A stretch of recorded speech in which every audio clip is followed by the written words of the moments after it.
Hello, welcome. My name is Miriam. I'm a family therapist, and I'm going to talk today about how our sometimes unpleasant emotions around our children and about our children can teach us quite a lot about ourselves. On this channel, there are lots of videos that are going to help you understand your children better, respond to them better. I'm going to link to one of them here. It's about dealing with a teenager who's glued to his screen and how you can do it better. It's a role play demonstration. And this is all really great, but you can only do this and you can only put these skills into practice when you are in balance and you are calm and you've got some control over your own emotional responses. And this is what I'm going to talk about here. I'm going to also suggest a practical exercise to help you understand yourself better.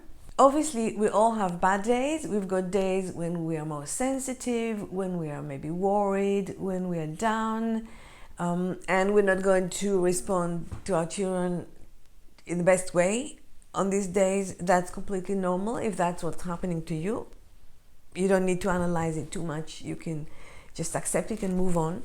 But what happens a lot of the times is that we have the same unpleasant response to our children in the same situation over and over again, and we don't like it. Maybe we're overreacting. Maybe there are people in our lives, perhaps the other parent, who isn't reacting to the same situation so strongly. So these are the kind of situations that are perfect for this exercise. I'm going to use a particular example here now that we are in lockdown of the need to supervise children's academic work, because lots of parents find themselves at home with their children needing to supervise their work and possibly at the same time do their own work. So this is not easy. I'm going to use this as a demonstration. Now, before doing this exercise, I'm going to ask you to actually listen to it all. Because it's quite deep. You need to be in the right mental space for it. You need to have some time where you've got space to consider things, and maybe when your children are asleep and you don't feel too vulnerable or sensitive yourself. So the first two steps of this exercise are quite easy. The first is to just think about the situation that's bothering you, what's happening there. So it could be you're sitting at your kitchen table and your two children are fighting. You're trying to get them to do their homework, but they're arguing. Why are you helping one of them more than the other? Or it could be that they're struggling to understand something and you can't explain it to them. Or they can be maybe refusing to engage with the work, or doing the minimum they can and they leave, or their concentration span is very short. Whatever it is, just describe it to yourself. And then the second step is to think about your own thinking and feelings around that. So what are you saying to yourself and what are you feeling? Are you feeling out of control? Are you feeling that your requests don't matter? Are you frustrated with your child's lack of ability to understand something in the material? What is it you're feeling and what it is that you're thinking? The third step is a little bit more tricky. We're going to have an assumption, and remember, it's an assumption, it's just an exercise. You don't need to agree with it at this point right now, just bear with me. And the assumption is that your emotional response to your child isn't just about what's happening right now. It's also that what's happening right now is dragging or reminding you of something that's happened in the past that's not very pleasant, or it's reminding you of something else that's going in your life right now that is not great. So, again, the assumption is that whatever's happening right now is also a trigger to something else. And the way to figure out what that thing is to concentrate on the feelings and the thoughts that you're having around your child and just ask yourself this one question: what does that remind me of? And when you ask your question and you think about this situation, again, I'm going to talk about the home tutoring situation. It can remind you of all kinds of things. It can remind you, for example, of your own school days, and maybe you didn't enjoy school very much, and maybe you hated doing academic work, and now just the thought of needing to do it again with your child gets you upset. It could also be that your child may be reminding you of some trait in you that you don't like. Your own impatience, your own lack of concentration, or maybe it's reminding you of his other parent, or it could be by this time your ex. All the traits you didn't like about your ex, say doing the minimum that they can get away with and not really investing very much in anything. So the fourth step is going to be about trying to disconnect and only give your child the feelings that they deserve without dragging into it all the rest.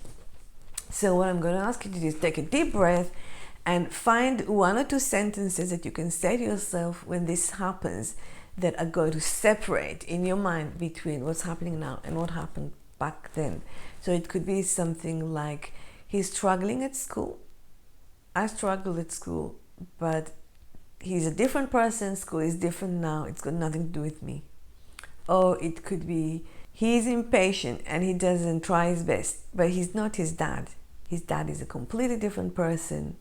That's got nothing to do with him. Or anything that you think is going to help you disconnect between what your child is doing right now and all these experiences from the past. The 5th step is about practicing and rehearsing this situation in your mind before you actually go to the situation with reality. So you want to imagine yourself sitting around your kitchen table doing a revision. Say your child is refusing to do something, you feel a little bit upset, and you say to yourself, this is not about my ex, this is just about my child. He's not my ex, he's not his dad, for example.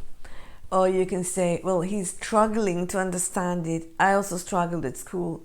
Completely different struggles. I'm going to help him. It's got nothing to do with my school time.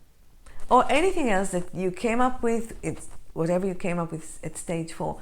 Just practice and rehearse it in your mind again and again and again and again. And then when you come to the situation, you're going to feel much calmer and much better. For lots of people, this is enough. If they practice it enough time, rehearse it in their mind, they're going to have much better responses to their children. There are also lots of other parents where this knowledge isn't enough, and they may find themselves, and that was my situation, you find yourself understanding what you're doing and why you're doing it, but not being able to stop it. So if that's the case, some individual therapy could be helpful. You may want to consider it, and just going for typical counseling when you talk about your problem isn't going to help in this case. You want to find a branch of therapy that will have tools that are specific for looking at past events and reducing their emotional impact, their emotional load. So it's about healing your past experience so that it doesn't get triggered so easily. And I can recommend, in the UK mostly it's practiced, the Human Givens method, Human Givens therapy that I'm trained in. I'm going to link to it in the description. And another good way of dealing with these issues is called EMDR. It's again a tool for helping people access and process their old memories so that they don't need to drag the pain from their past into their parenting interactions. So, this is it from me. I hope it's helpful. Please like and share if you think other people can benefit from this. Share it with them. Subscribe to my channel. Thank you very much.